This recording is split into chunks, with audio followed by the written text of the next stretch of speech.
Craze, उसका करिश्मा, उसकी चाहत वैसे ही बरकरार है। अग्निपथ जैसी फ्लॉप के बावजूद बोफोर्स स्कैंडल में उसका नाम बदनाम होने के बावजूद कितने ही न्यू कमर्स को जबरदस्त कामयाबी मिलने के अमिताभ बच्चन अभी भी देश का नंबर 1 स्टार बना हुआ है। और 1990 था इस मेगा स्टार के लिए एक यादगार वर्ष। न केवल उसने 15 लंबे वर्षों बाद प्रेस के साथ समझौता किया, बल्कि अपने नाम से भी कलंक उतार डाला जब लंदन में एक लॉ सूट में वो विजयी हुआ। ये साल था उतार चढ़ाव का, हिट्स और फ्लॉप्स का, जिससे बस यही साबित होता था कि सुपरस्टार भी एक इंसान ही है, लेकिन कोई ऐसा वैसा इंसान नहीं। वो अमिताभ है, the man of the year.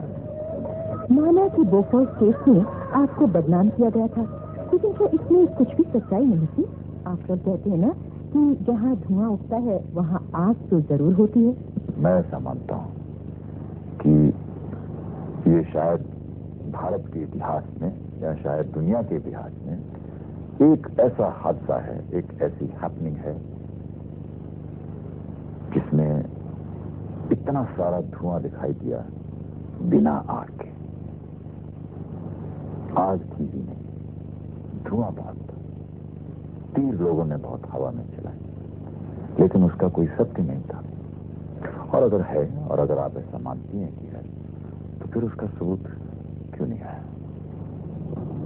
और मैं तो यहां बैठा हूं और चाह रहा हूं कि जो लोग आग आग चिल्ला रहे हैं वो कम से कम ये तो बता दें कि आग कहां लगी है।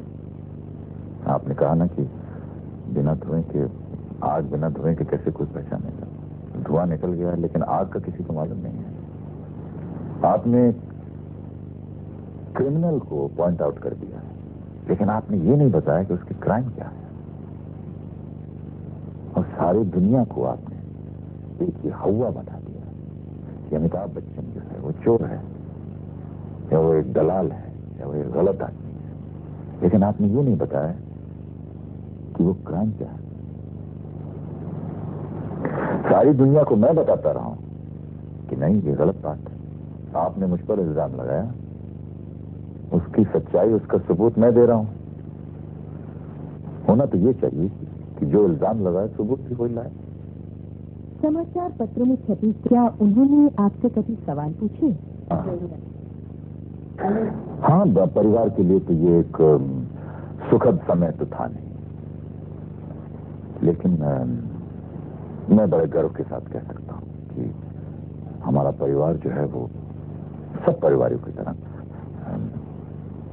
इस संकट तो नहीं कहना चाहूंगा, क्योंकि संकट कह करके मैं उस तमाम वाकया को एक बहुत बड़ी अहमियत देना चाहता हूं, जिसे कि मैं मानता हूं कि इतनी बड़ी अहमियत थी नहीं। इस तमाम दौर में वो हमारे पीछे खड़े थे, हमारे साथ खड़े थे। हमारे यहाँ कभी ऐसा कोई वातावरण नहीं बना जहां पर प्रश्न पूछे गए। प्रश्न सिर्फ एक बार पूछा गया था, और वो मेरे पिताजी से पूछा गया।